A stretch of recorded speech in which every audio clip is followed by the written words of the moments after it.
Eh, salut la troupe. Ça faisait un petit moment qu'on s'était pas vu. Donc voilà.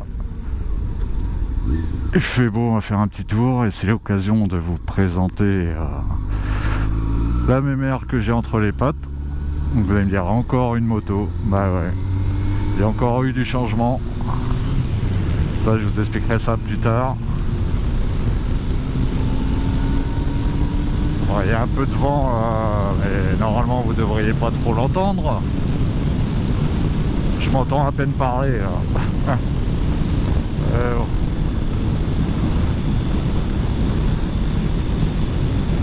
Donc on va pas faire durer le suspense plus longtemps, hein. De toute façon la plupart sont au courant et là vous devez reconnaître la CBF 600 de 2004.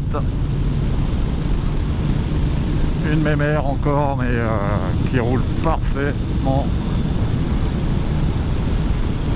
Il y a un peu de boulot dessus esthétiquement mais tout le reste nickel quoi. On s'arrêtera tout à l'heure, je vous montrerai ça. Ah, là c'est l'époque là où il y a de la merde partout sur la route là. Oh, un gros tas de boue là, mais bon c'est bien sec donc ça va.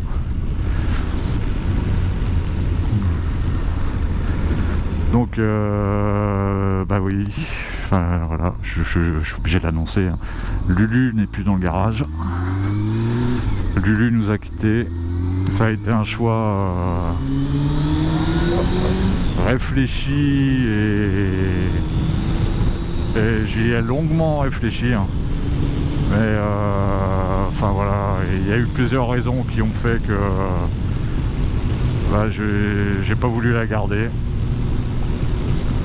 Alors certains comprendront, d'autres comprendront pas. Enfin voilà, je pense que j'y reviendrai un jour, ça c'est sûr. Mais en fait, pour mon utilité, il me faut une routière. Il me faut une bonne routière qui est capable d'avaler des bornes. Parce que bah voilà, Lulu, j'avais déjà mis 7000 bornes et assez vite quoi. Donc le truc c'était bah, ouais, un mono avec le rythme que j'ai. Enfin je roule tout le temps donc là pour vous donner un exemple, la CBF je l'ai depuis un mois et demi maintenant à peu près. Et je lui ai mis plus de 4000 km quoi. 4000 bornes en un mois et demi quoi. Donc si j'avais eu Lulu, je serais déjà à 10 000 là. Et étant sous garantie, il faut que je la ramène tous les 5000, révision, patati patata. Donc voilà, non. Celle-ci, je fais tout moi-même. Puis voilà, ça reste du Honda, c'est fiable, même si c'est pas tout jeune.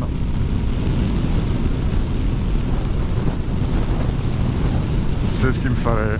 Là, je vous mettrai une photo de... Elle n'a pas encore de nom, hein. Donc, d'ailleurs, si vous avez une idée pour un petit nom, vous le mettez en commentaire. Et je vous mettrai une petite photo de comment je l'ai eu, dans quel état je l'ai eu, hein, avec les options qu'elle avait. Enfin voilà. Et là, je vais vous montrer après. Ben, je vais vous la montrer maintenant. Où elle est quasiment finie, qu'elle est à mon goût. Et puis voilà quoi.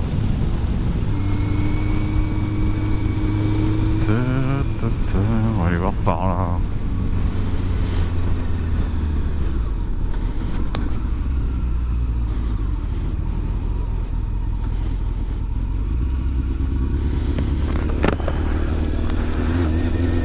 Là on est à Laïs. Un petit peu, bah, c'est la Rance hein, toujours. Et là c'est vraiment le côté bah, rivière quoi. C'est la rivière.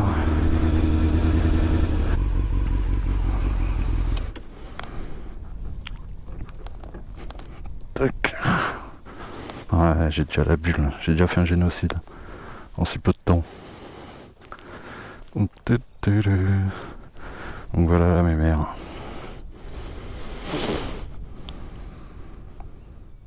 Donc en gros, qu'est-ce qu'il te fait? Peinture moteur, peau changée, bulle changée, poignée chauffante. Ça là, le tapis de réservoir à l'origine, bah, Vous verrez sur la photo, il était blanc, beige, un peu bizarre. J'en avais recommandé un autre qui était plutôt soi-disant anthracite, mais ça le faisait pas. Du coup, j'ai repeint celui que j'avais, le blanc là. Je vous mettrai le produit que j'ai utilisé, la bombe là. Pour l'instant, ça le fait. Donc, voilà. Donc elle avait eu l'option ABS. En 2004, il y avait l'option ABS. Donc ça, c'est parfait. ABS dessus. Là, le lèche-roue aussi qui a été rajouté. Le lèche-roue, merci à Dédé. En fait, on a fait un échange. Lui, il voulait le cache-chaîne d'origine et moi, je voulais un lèche-roue, donc c'était parfait. Donc là, mes mères, c'est propre. Donc là, j'ai pas, mais j'ai les valises, j'ai l'ensemble Shad avec le top case, là, le 59X. Vous savez, celui on peut changer la taille, donc c'est super pratique. Je vous montrerai ça sur une autre vidéo, quoi. Donc là, mes mères, 2004, je l'ai eu, elle avait 36 000 km. Là, elle arrive à 40 500 déjà, en un mois et demi.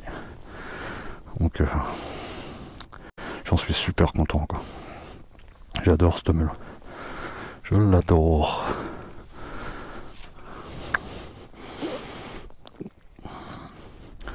Donc, hop, on est reparti.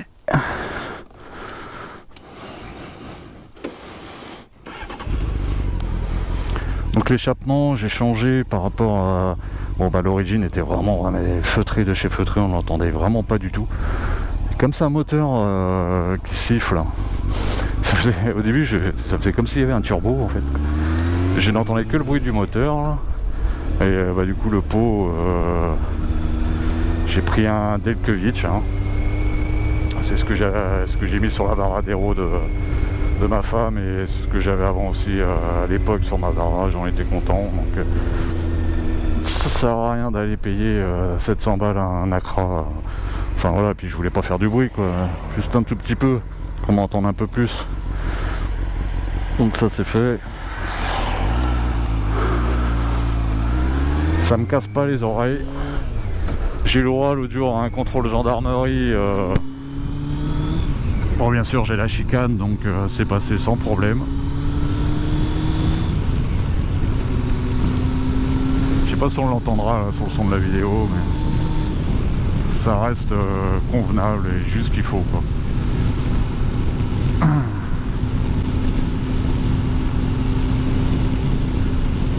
Donc toujours pareil, hein, je suis toujours en A2, donc bridé à 34 chevaux. C'est un bridage au niveau des pipes d'admission, hein. En fait il y a des petites capsules à l'intérieur des pipes d'admission là qui bougent pas mal, j'ai pu les voir, donc en gros il y a un quart d'ouverture quoi, le reste c'est fermé. Donc il me reste quelques mois là, il me reste allez, 5 mois là, donc hâte de la passer en full à 78 chevaux. Mais là déjà franchement je sais 34 chevaux ça le fait pour un 4 cylindres. Tout le monde va dire ouais vu le poids machin, mais franchement non, ça va. Pour mon style de conduite pour l'instant ça me va très bien.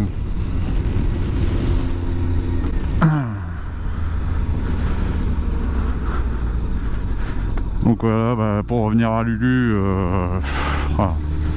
Ouais, j'ai eu un pansement au cœur quand même hein, de la laisser, hein, mais c'était un choix, comme je disais tout à l'heure, bien réfléchi, et c'était maintenant qu'il fallait que je la vende parce que bah, c'était voilà quoi, ça décote à une vitesse. Donc là je me suis retrouvé l'un dans l'autre. Voilà, ça a été quasiment un échange en concession en fait avec celle-ci, avec tout l'équipement qu'elle avait, en faisant le calcul et tout.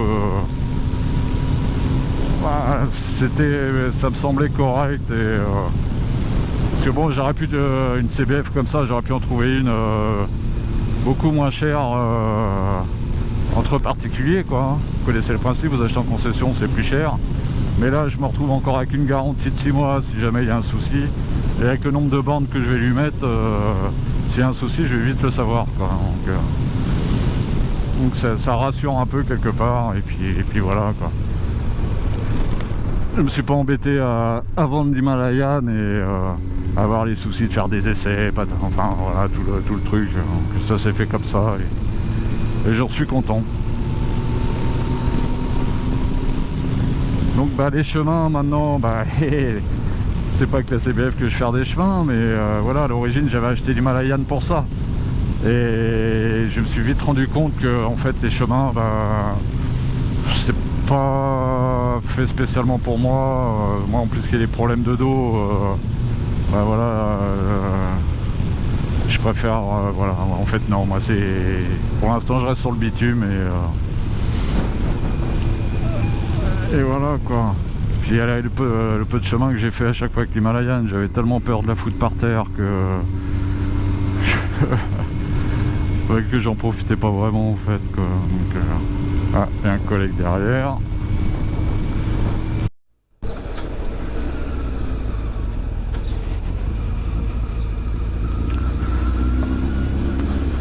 Allez, un petit tour sur le vieux port.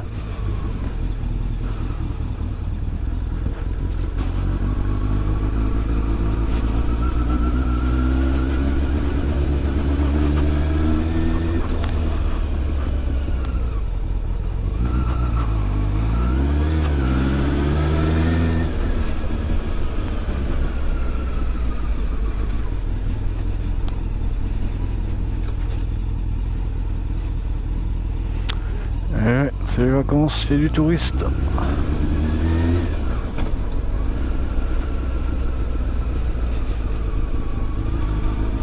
Marche au milieu de la route.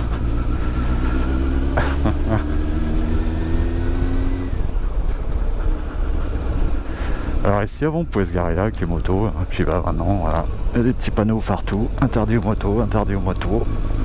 Donc si tu veux boire ton petit café au vieux port, bah c'est un peu galère. Faut aller de l'autre côté. Ouais bon, c'est toujours faisable.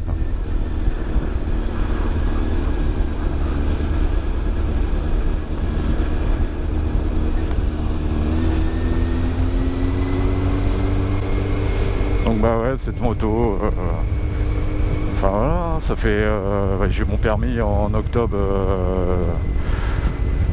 en octobre 2020, donc on a 1 an et demi on va dire. C'est ma 4e moto. Aïe, je sais. Mais là ça y est, je pense que j'ai trouvé en fait le style de moto qu'il me fallait. Le VR6, j'avais adoré. J'étais persuadé que c'est ça qu'il me fallait, un travail routier. Et bah en fait après suite à l'accident, voilà, j'ai pas voulu le garder. Même s'il avait été réparé correctement, entièrement, plus confiance.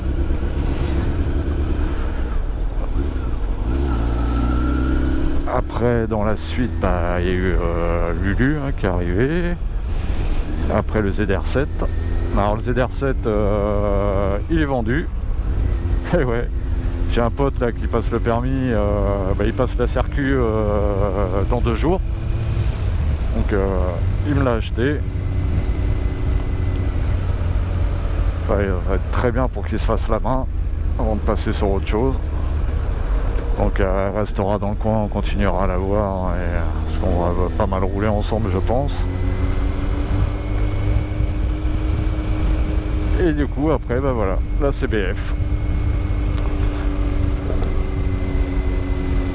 Et là promis, celle-ci je la garde.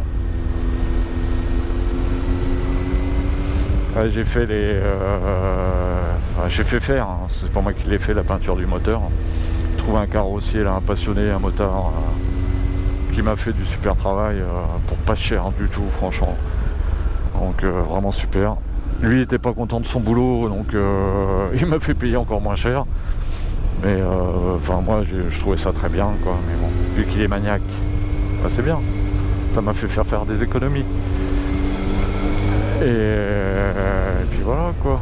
C'était vraiment le gros point noir qui m'avait, comme vous avez vu sur la photo, hein, là, je vais vous la remettre là, du moteur. Voilà, c'est ça qui m'avait un peu embêté. On voyait bien que c'était une moto qui avait dormi en bord de mer, en extérieur, était oxydée. Après c'est qu'un côté esthétique, hein, Mais bon,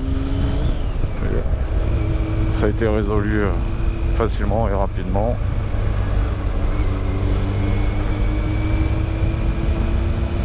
Voilà, après je vous dis la bulle, les poignées chauffantes que j'ai installées moi-même, indispensable pour moi, enfin qui roule toute l'année. Surtout qu'on peut pas mettre de pare-main sur ces motos là, donc voilà. Je sais même pas où je vais en fait moi. Je roule mais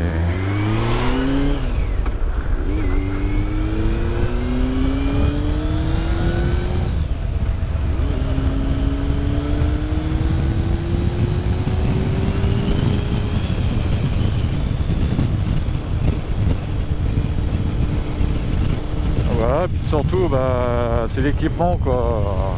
Bon, le port USB c'est sur place, bon ça c'est pas le, voilà, le gros truc. C'était la bagagerie quoi, les valises Chad là, c'est les 36 litres là. Et le top caisse là, le SH 59X modulable là, c'est parfait quoi. Donc déjà ça fait pas mal de litrage pour partir. Donc rien que l'ensemble, parce qu'en plus la personne qui l'avait avant, l'ancien propriétaire, avait acheté la bagagerie en fin de saison dernière quoi, donc tout est neuf quoi. J'ai vu la facture, il y en avait pour 1200 balles en tout quoi. Donc tu dis bon bah c'est bon à prendre quoi. Voilà, j'avais rien à ajouter en fait sur la moto quoi. Puis ça c'est les moteurs qui sont super fiables quoi. La 36 000 bornes, voilà quoi. On dépasse largement les 100 000 avec ceci. Avec un entretien suivi sans aucun problème quoi. Puis spécial dédicace à Dédé qui était bien content, lui aussi, qui roule en CBF. Bon lui il a une version mec, la version N là. Qui lui il l'allège au maximum, il enlève tout ce qu'il peut enlever et moi je ne fais que de rajouter du poids moi. Mais bon. Voilà. Mais la mienne roule plus vite que la sienne en plus. Mais bon, allez comprendre. Ça vient sans doute du pilote.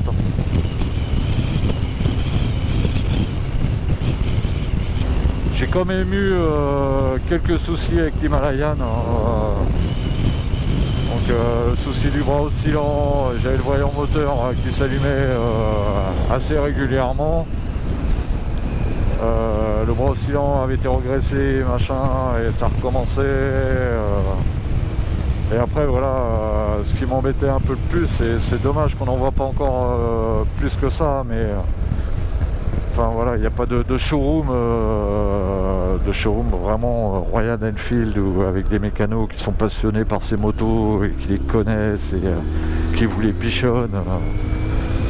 Moi où je l'ai acheté c'est un multimarque, une grosse structure où voilà, t'as le mec qui vient de chercher ta meule, il arrive en code Kawasaki, bon après voilà c'est des très bons mécanos aussi, mais enfin je sais pas, c'est quand tu vois que c'est toi qui leur expliques certains trucs que tu as pu lire sur internet, expliqués par d'autres gens, et que c'est ça qu'il faut qu'ils regardent et te disent ah oui d'accord je vais regarder ça.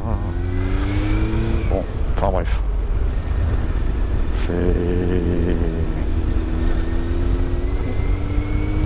c'est dommage quoi, hein, les showrooms là, je crois qu'il n'y en a pas beaucoup en France, hein, bon, déjà c'est dans les grandes villes, hein, donc mais j'y reviendrai, ça c'est sûr.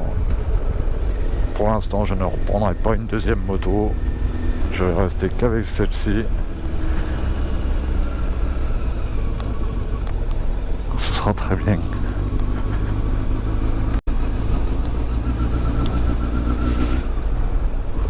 Et nous voilà, tadam, petit bourg de tadam. On va aller se poser 5 minutes en bord de Rance.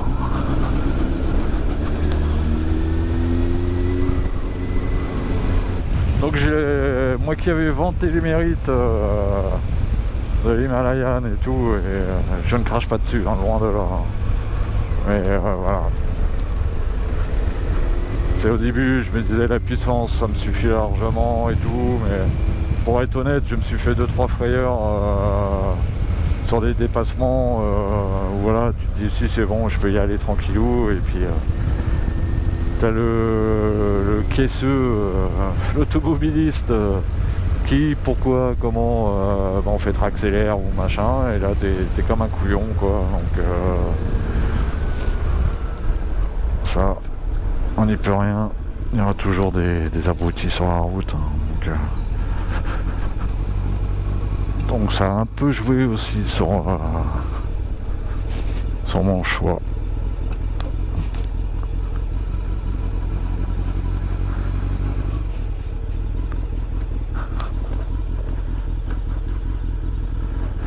Allez, on va se poser un peu au soleil.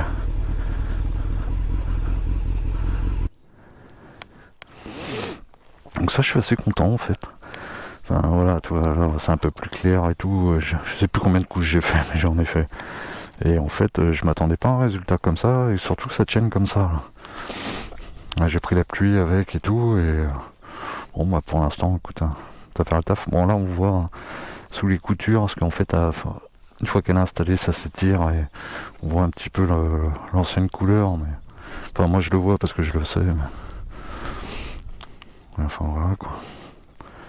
La mémère, donc est assez propre, hein. Les carénages ça va, il y a 2-3 petites griffures à droite à gauche, mais franchement pour son âge c'est propre.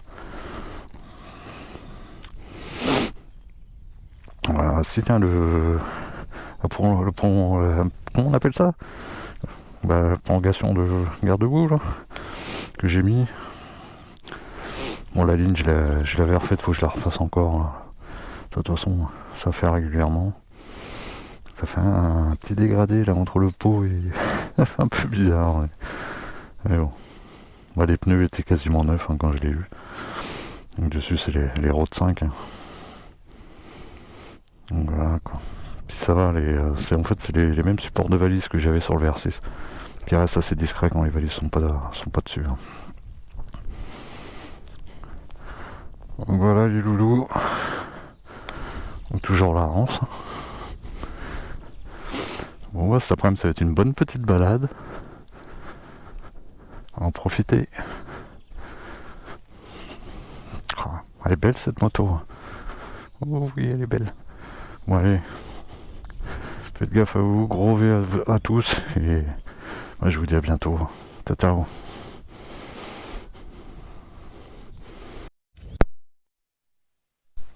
Alors, t'es pas farouche toi hein? Si. Il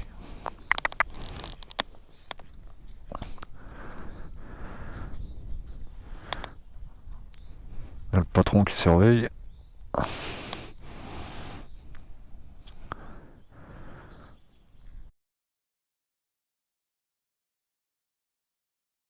Quoi? Si Sophie. Bon voici 2, 3, 4, 5, 6, 7. Allez on y va. Un petit tour sur la 4 voies. On rentre à la maison.